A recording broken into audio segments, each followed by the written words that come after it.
Hey guys, have you thought about giving a gift that will last a lifetime? If done properly, of course.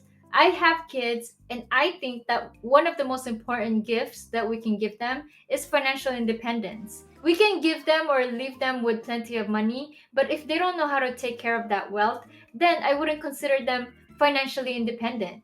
I think that it's our duty to teach our kids or anyone how to live off of their inheritance and how to pass them down to their own children or anyone to utilize. Consider starting with this. Instead of, or in addition to buying them their favorite toys, why not give the gift of owning part of that company that creates the toys or that provides the services that they like?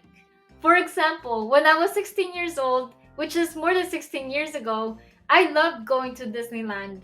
I was already working back then, and one of the best things that I could have done financially was invest in Disney stock. If I invested in Disney back then, and I'd like to think that I would have kept the shares since I still love Disney, then I would have tripled my money today, or 8 times if you count last year.